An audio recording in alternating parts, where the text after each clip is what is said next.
Salah berikut. Salah gimana? Kenapa? Dika.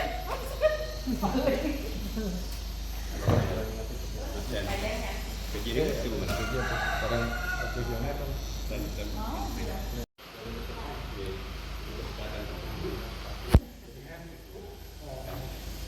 sepatu boots, peralatan ada hidrometer, penutup mulut, ember fermentasi, lalu ada sipon wine, penutup kepala, masker, sarung tangan, jas lab, lalu ada pH meter, alkohol meter, dan terakhir celemek untuk disiplin kerja sesuai standar. Layarnya pakai kain, Bu Bos. Layarnya pakai kain. Hap.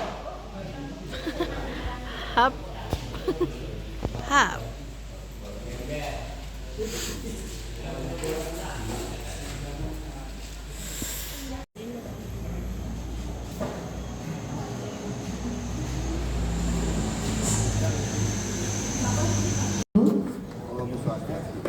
Assalamualaikum warahmatullahi wabarakatuh. Shalom, namo buddhaya, salam sejahtera bagi kita semua.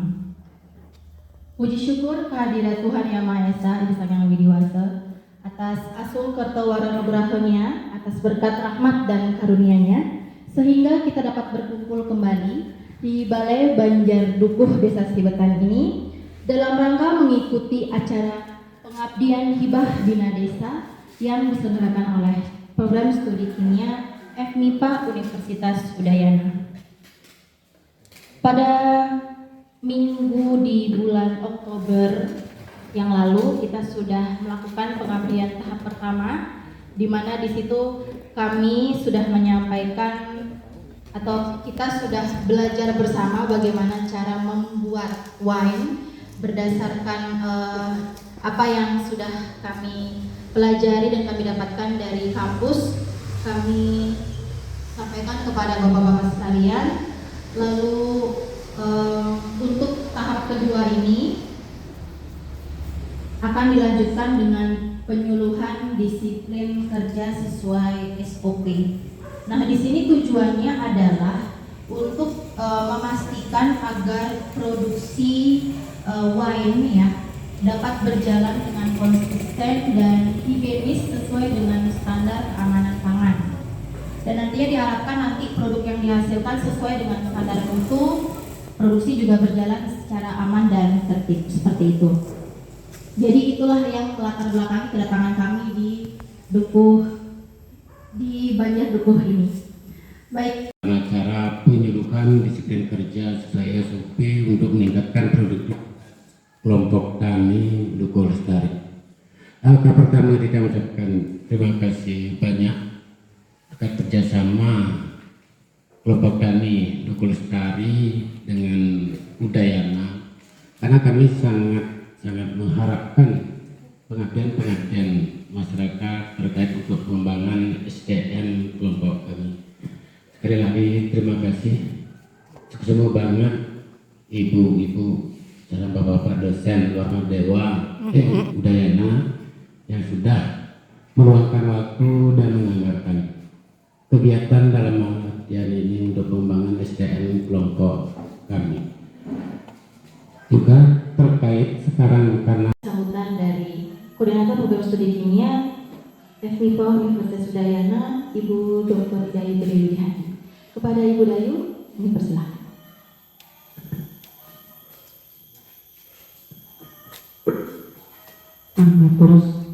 Atur suksma jika atas waktu yang diberikan kepada saya.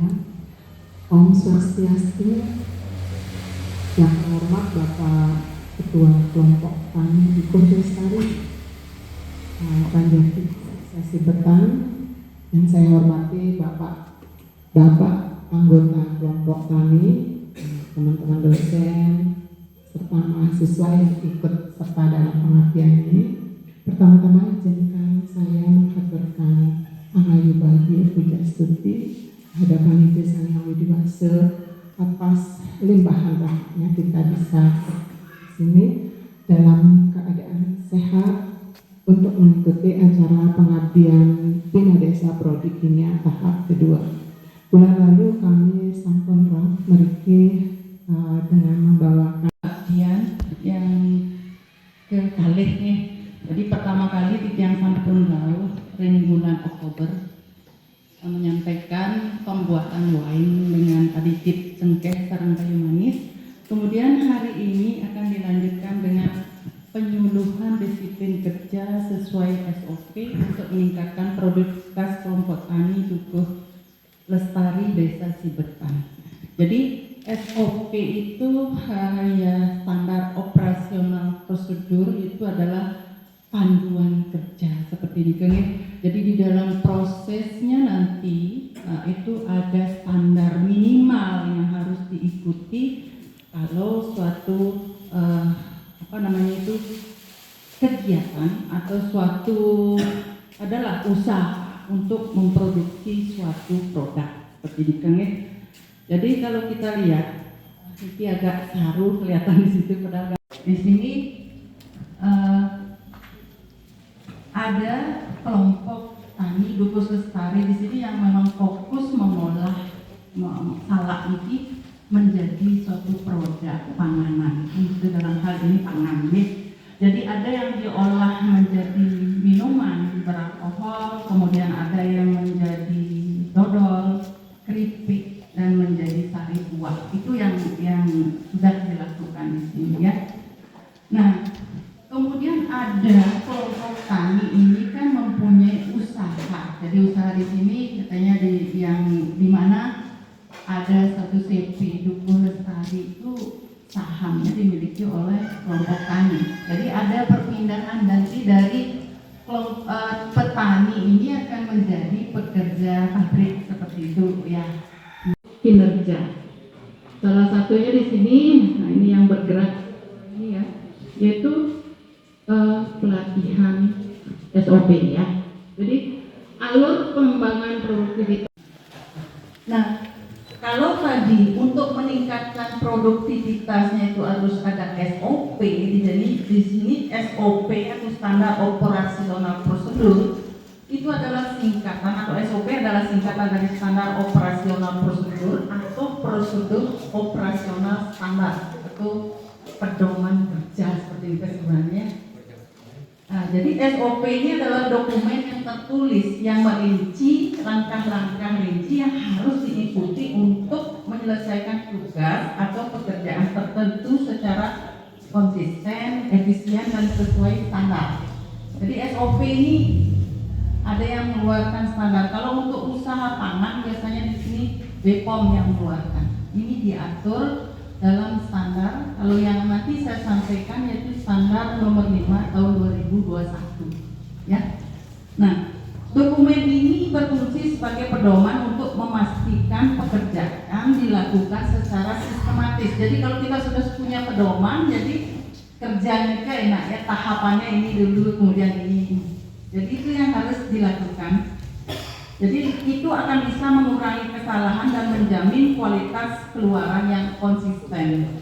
Jadi kalau sudah ada pedomannya, kemudian ada prosedurnya yang diikuti, jadi sama untuk satu produk.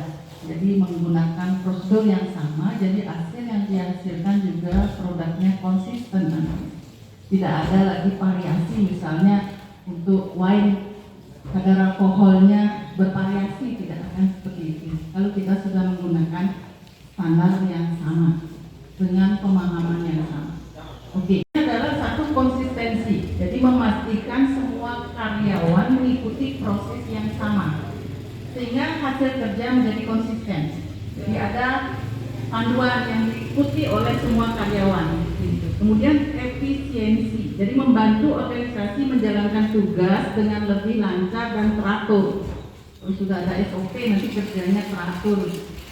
Mengurangi kesalahan, jadi standarisasi proses dapat meminimalkan kesalahan karena semua orang tahu cara melakukan tugas dengan benar. Jadi masing-masing SOP itu biasanya ada petugasnya atau PNC-nya. Jadi ini yang di bagian ini siapa yang bertanggung jawab, gitu ya. Misalnya untuk penerimaan bahan siapa yang bertanggung jawab, kemudian di quality control siapa, masing-masing punya tanggung jawab nanti. Kemudian ada pelatihan, menyederhanakan proses pelatihan menyelenggarakan proses pelatihan karyawan baru dengan memberikan panduan yang jelas. Jadi setiap nanti ada pergantian karyawan yang baru, itu dia sudah diadakan pelatihan sudah sesuai dengan SOP. Jadi tidak akan dia artinya kebingungan lagi saya harus kerja apa. Kalau sudah ada SOP-nya, dilatih dia sebelum dia mulai bekerja. Kemudian komunikasi, jadi memperjelas alur kerja dan memastikan semua orang memiliki pemahaman yang sama tentang suatu tugas. Jadi ini harus komunikasinya harus jelas, artinya pemahamannya sama, ya. Jadi tidak dalam satu proses, satu SOP, jadi dipahami oleh karyawan itu dengan pemahaman yang sama. Kemudian kita melihat standar operasional prosedur untuk pekerja pabrik minuman ini khusus ya, sangat penting untuk memastikan keamanan produk, kualitas konsisten dan keselamatan kerja. SOP ini mencakup beberapa aspek ya, jadi dari persiapan bahan sampai dengan pengemasan ya. Untuk standar operasional prosedur untuk pekerja pabrik minuman, karena ini saya lebih concern ke minuman ya, pengolahan salak menjadi minuman.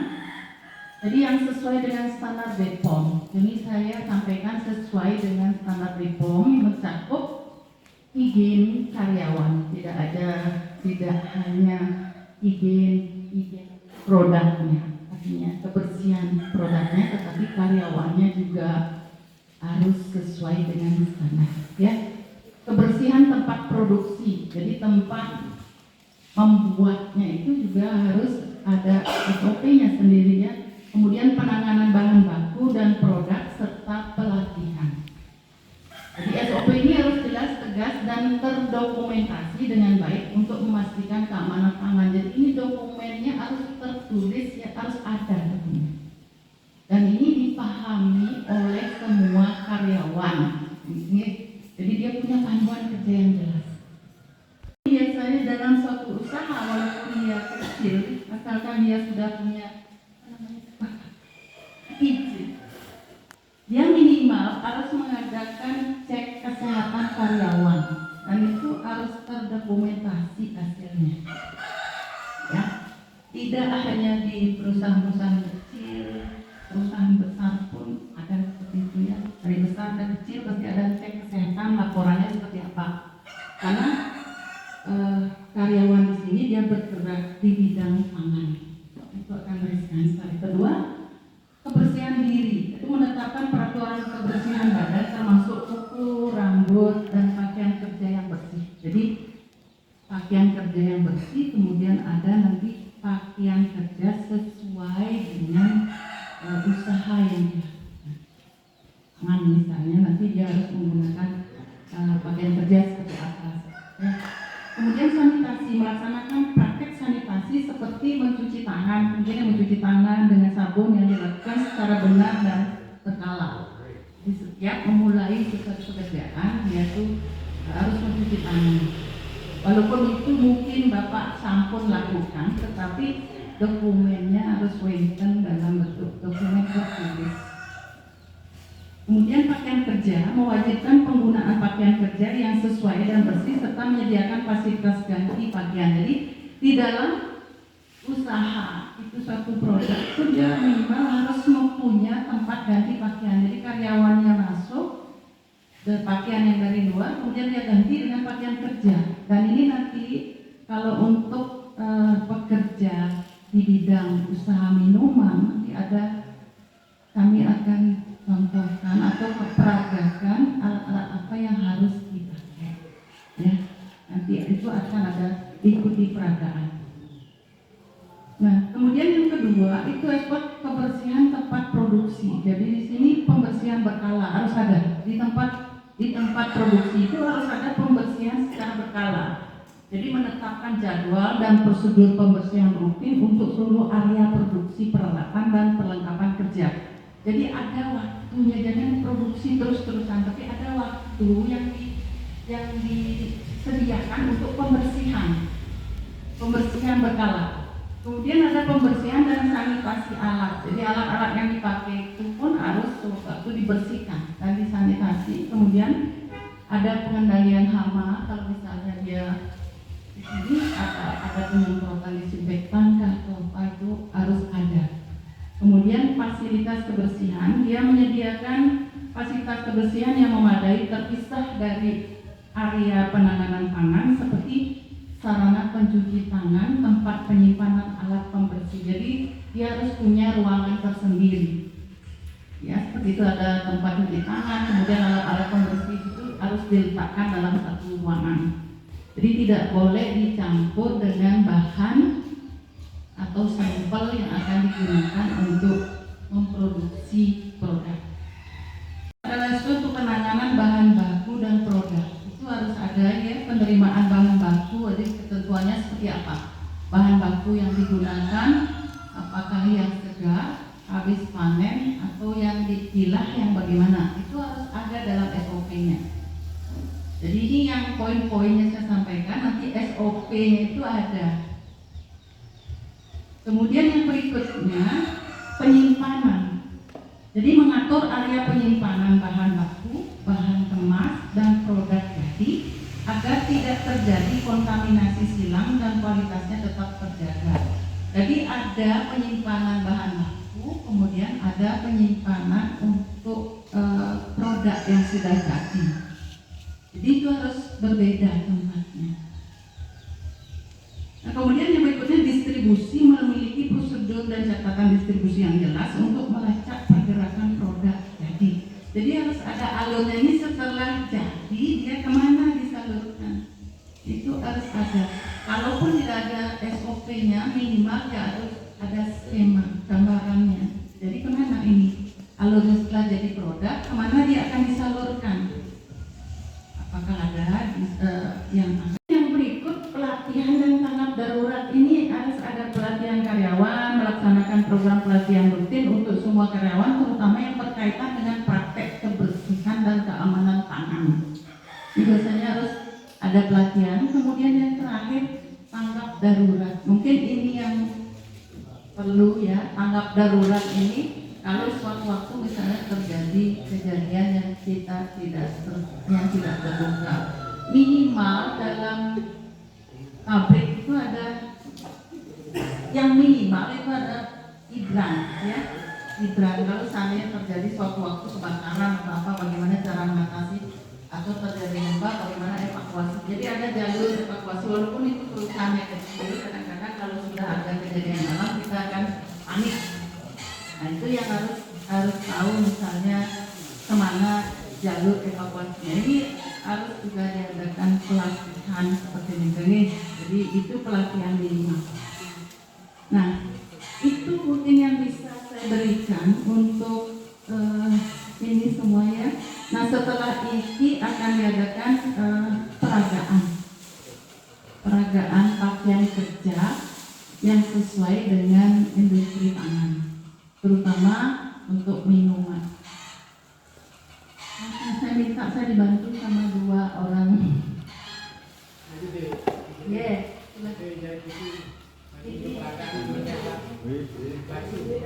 ada dari kami 2 Pak. Kalau dari kami boleh. Kalau dari Bapak silakan. Dari karyawan boleh.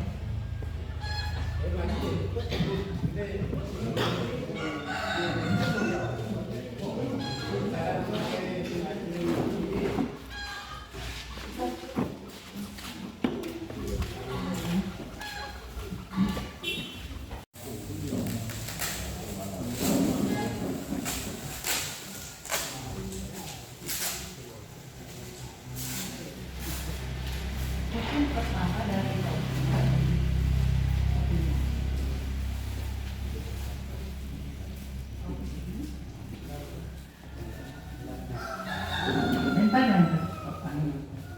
dalam prosesnya itu supaya tidak ada nanti nanti kejatuhan rambut seperti ini kan, ini untuk menghindari itu, atau ketombenya nanti rontok ke sana sehingga harus dihindari.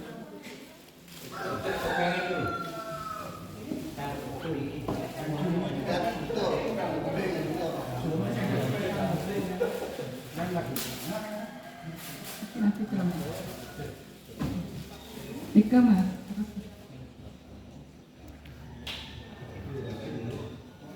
Ini baju untuk melindungi dari cipratan kalau ada cairan apa?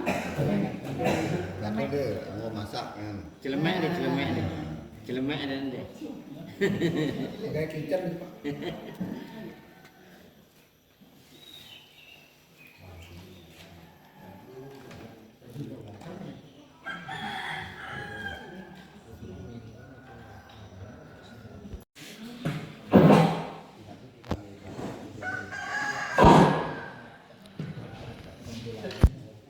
Nah, celemek mungkin fungsinya sama seperti baju, dia untuk menghindari percikan cairan pada saat proses pembuatan. Kemudian ada masker sarung tangan, masker itu untuk tutup mulut. Jadi kalau misalnya sumuk menggunakan masker, ini boleh menggunakan tutup mulut seperti ini. Mungkin lebih nyaman menggunakan ini, boleh. Kalau tidak ada ini, boleh menggunakan masker. Nah, tujuannya sama seperti tadi, untuk menghindari terjadinya percikan air ludah masuk ke dalam minuman.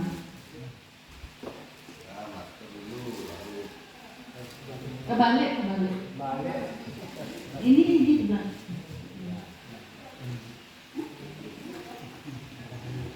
Di dagu.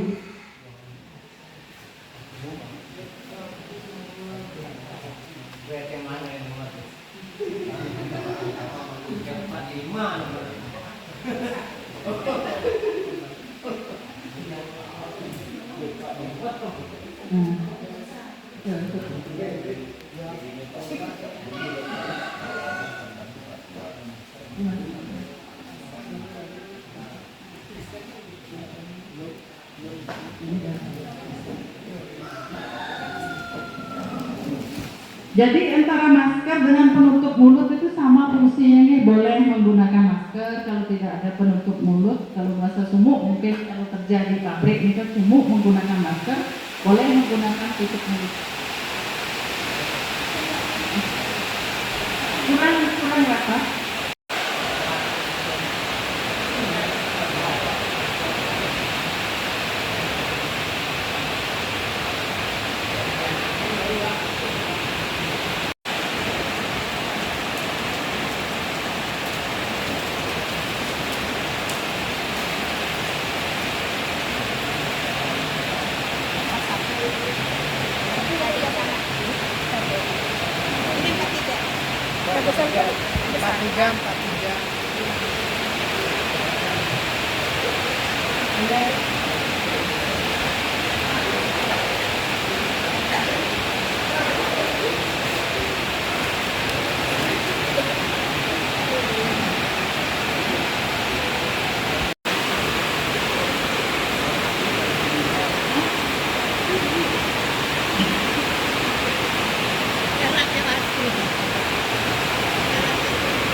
Ini adalah contoh pakaian yang harus dikenakan pada saat proses pembuatan minuman.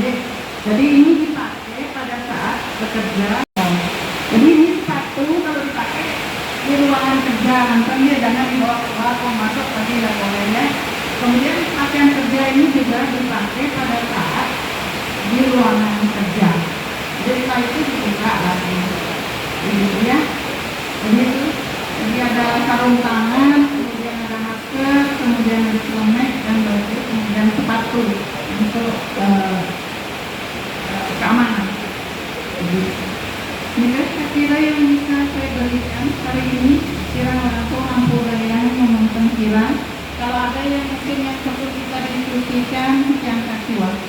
Setelah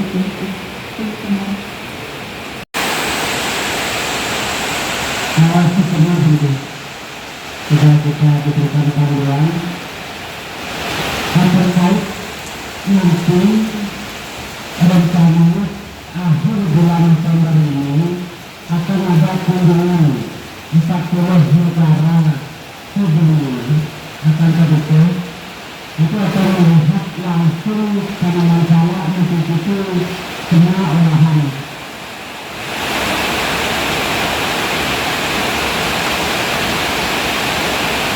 Semua negara menyayangkan dari budidaya tanaman sedunia. Disayangkan di Roma itu kita diprotes, terutama Jepang yang paling keras diprotes bahwa kalangan pada saat budidaya tanaman salak terutama belum hasil, karena yang lain-lainnya semua pakai pakaian lapidu.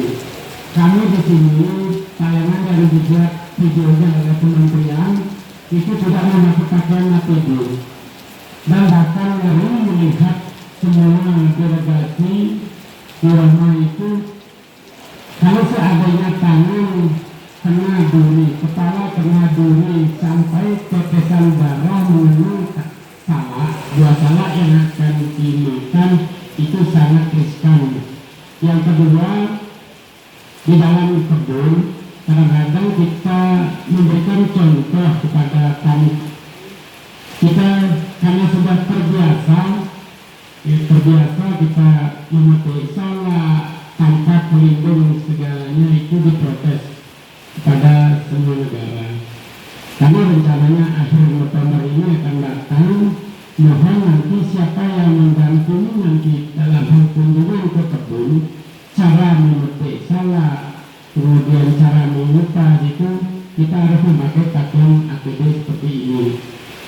Karena kita malu diketahui oleh negara-negara itu bahwa yang lain memakai apel, semua buah-buahan, tanaman-tanaman itu semua pakai APD.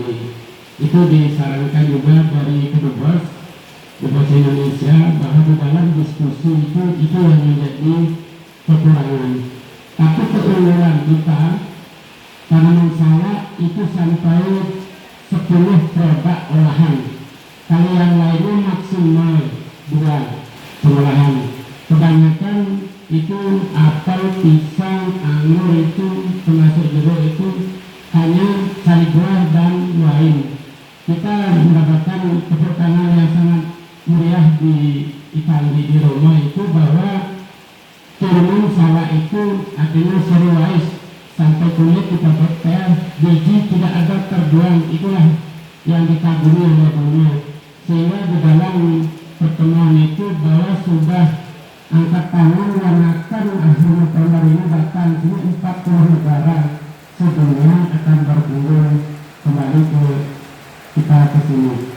Kemudian juga dari Pak Dirjen Hurtu kemarin sudah mengangkat bupati, mengangkat Kadis Pertanian Provinsi untuk menyampaikan adanya kunjungan supaya nanti membackup kaitannya kegiatan kita sudah mendunia tanaman salak. Mohon juga nanti kepada petani. Yang kedua, satu hal kunci di kebun salak yang akan dicanangkan nantinya seluruh si petani di kebun-kebun paket setelah pinggir jalan itu tahun 2026 sudah diberikan anggaran oleh Kabupaten akan membuat membibit 3.000 bibit macam salak supaya dikoleksi. Karena sama Ibu Bapak Mari dosen, Ibu Guru dosen, Bunda saya hormati dan teman-teman semuanya dari kelompok yang saya menjalankan tanpa sedikit agak nakasnya meremuk seperti ini semua atas kedatangan dari Unur Peniki mengadakan programnya studi kimia gitu. Nah, di mana ya kebetulan ya difokuskan ke hukum.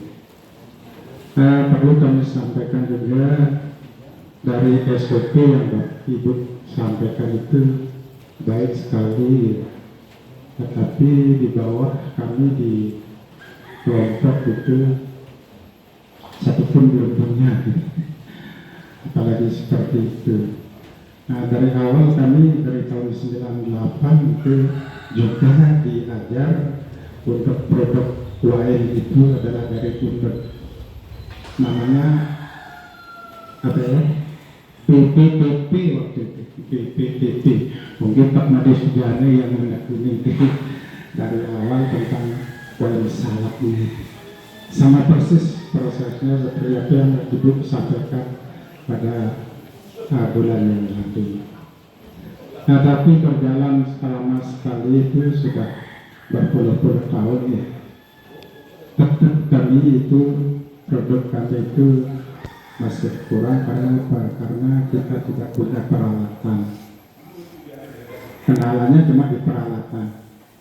Ya, karena untuk membuat yang bagus itu adalah alat gitu. Sampai sekarang pun kita tidak punya alat gitu.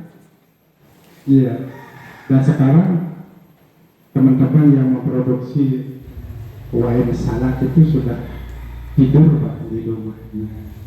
Tidak ada yang kerja untuk buat wine khusus di sini.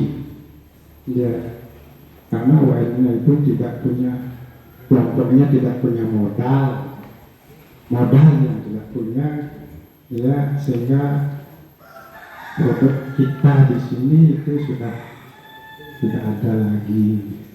Yang ada sudah begitu datang dari ya kelompok lain mungkin atau di mana itu. Ya, karena petugas yang sudah siap untuk bekerja itu banyak di sini, sudah terlatih dari dulu gitu. Untuk produk wine itu enak sekali gitu. Ya, enak sekali. Kami pernah kemana-mana itu memakai apa sebagai promosinya, sampai ke Surabaya itu. Nah, itu kita masih didampingi oleh yayasan, ada namanya Yayasan Wisnu dari Denpasar, itu terus mendampingi kita dari dulu. Adanya wine itu adalah ya didampingi oleh Yayasan Wisnu dulu. Ya. Nah, sekarang setelah ada, apalagi disampaikan oleh ketua kelompok kami itu, bersyukur sekali kita salaknya sudah diakui, ya, tetapi yang diakui yaitu. Jadi saya akan berusaha untuk menanggapi apa yang disampaikan yang pertama dari Bapak Ketua kelompok kami tadi, bahwa seharusnya memang di dalam memetik salak ini kan tentang APD-nya ya, tetapi ini yang kami bawa ke sini adalah APD untuk produksi wine, khusus untuk membuat minuman. Jadi untuk APD petik salak mungkin berbeda nanti, sarung tangan dan bajunya itu berbeda dengan yang ini, jadi tidak sama ya. Nah, kemudian yang kedua dari Bapak tadi, untuk produksi wine di sini sayang sekali kalau dihentikan Pak. Jadi apalagi sudah mendapat beberapa pelatihan. Tapi kami hari ini datang karena keterbatasan dana, kami hanya bisa memberikan sedikit. Tetapi kami sangat berharap bahwa ini bisa dipakai dan bisa membangkitkan lagi semangat untuk membuat wine ya. Nah, kami juga sudah mendengar informasi dari Bapak Ketua Kelompok bahwa wine-nya itu dibuat di Singaraja, tetapi setelah dilempar ke pasaran masih ada kurang sempurna. Jadi seperti ketidakcocokan ragi dan ada masih lengket. Kami berusaha kemarin itu membuat sesuai dengan prosedur, kami hilangkan yang lengketnya itu, kemudian raginya kami gunakan memang ragi untuk wine, dan prosedurnya itu kami adopsi dari prosedur internasional. Jadi mudah-mudahan nanti, karena kemarin itu belum agingnya baru 1 bulan, jadi mungkin masih ada rasa manis karena ada gula yang belum terfermentasi. Walaupun kami sudah perlambat dengan menambah kalium sorbat, mudah-mudahan nanti setelah 6 bulan itu sudah menjadi sempurna jadi wine-nya. Nah, harapan kami sebenarnya kami mendampingi, kami tidak akan menjual, tetapi menumbuhkan wirausaha. Di sini ada yang mau berusaha bergerak di bidang itu sehingga bisa dilestarikan apa yang sudah menjadi warisan leluhur di sini, yaitu potensi lokal di sini seperti itu. Jadi jangan dihentikan Pak, sayang sekali ya. Jadi itu yang bisa kami tanggapi. Mungkin ada tambahan dari Ibu. Pertama saya ingin sampaikan selamat dan ikut bangga. Selamat untuk desa Sibetan, di mana Banjarbikoh ini sebagai salah satu banjar yang ada di Sibetan. Selamat untuk prestasinya, sudah menjadi daerah yang diakui dunia atas produksi lokal yang bisa menghasilkan produk olahan lebih dari 5 hingga 10 jenis produk olahan. Ya memang kalau suatu prestasi Nike selalu disertai dengan tanggung jawab ke depannya. Bagaimana supaya tanaman salak Sibetan ini bisa ada untuk selamanya. Nah, seperti yang Bapak sampaikan tadi, dikhawatirkan menjadi salah satu perhatian dunia, malah alih fungsi lahan untuk menjawab tantangan itu, misalnya karena menjadi pusat perhatian dunia, ada villa, ada hotel. Nah, tentu itu memerlukan pemikiran bukan saja dari masyarakat, tetapi juga dari tokoh-tokoh masyarakat, dari pemerintah daerah, bagaimana supaya potensi desa Sibetan ini sebagai sentra salaknya Bali ini kan tetap ada. Nah, mungkin tantangan bagi kita semua, ya tanggung jawab moral para penglingsir, tanggung jawab generasi muda untuk mempertahankan eksistensi desa Sibetan sebagai penghasil salak. Nah, ini harusnya ada waktu khusus untuk membicarakan itu. Jadi tanggung jawab yang memang harus diemban oleh seluruh lapisan masyarakat. Tetapi terlepas dari Nike, Titi yang mengucapkan selamat. Memang kalau Sibetan, orang bicara Sibetan pasti sudah salak pertama yang diingat. Mudah-mudahan Nike bisa selamanya seperti itu. Itu diperlukan pemikirannya dan tanggung jawab dari seluruh lapisan masyarakat dan juga pemerintah. Nah, kemudian terkait dengan SOP yang mungkin nanti benar-benar diperlukan saat ada kunjungan Nike, Pak. Kebetulan Niki wenten Pak Suwaryo ya. Pak Suwaryo duta dari Sibetan di kampus kami, yang itu akan mudah-mudahan Prodi bisa membantu untuk merealisasikan rancangan SOP di masing-masing bidang seperti yang disampaikan oleh Ibu Ketua tadi dalam presentasinya. Jadi banyak SOP, mudah-mudahan nanti Pak Suwaryo dan tim dan teman-teman kami Ring Prodi bisa membantu merealisasikan adanya dokumen SOP Nike. Mudah-mudahan juga atas perhatiannya Bapak-bapak Ibu sekalian. Jadi kita sudah mendengarkan penyuluhan SOP, peragaan pemakaian APD, dan juga tanggapan dari Bapak anggota kelompok tani, Bapak Ketua kelompok tani, Ibu Koprodi, dan juga Ibu Ketua Pengabdian. Untuk itu sekarang kami akan melanjutkan acara ke penyerahan sedikit APD dari program studi kimia FMIPA Universitas Udayana kepada kelompok tani Dukuh Lestari. Yang akan menyerahkan adalah kami koordinator program studi kimia ke Bapak Ketua kelompok tani Dukuh Lestari. Kami persilahkan. Diganti dengan pengurus kelompok sekretaris bendahara kelompok taninya. Maju ke depan.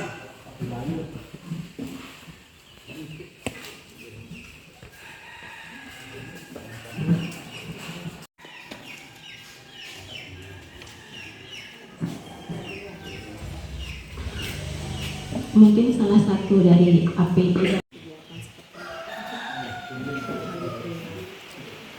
Mungkin bajunya misalkan pengurus satu dengan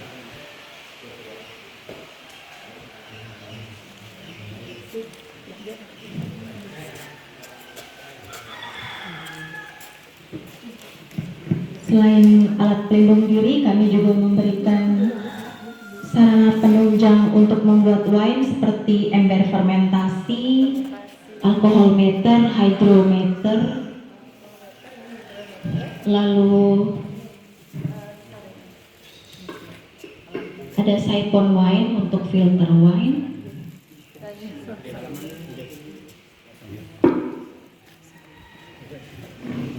Berikut juga APD yang tadi telah diperagakan, itu ada jas lab, celemek, sepatu boots dan lain-lain diserahkan untuk kelompok tani Dukuh Lestari.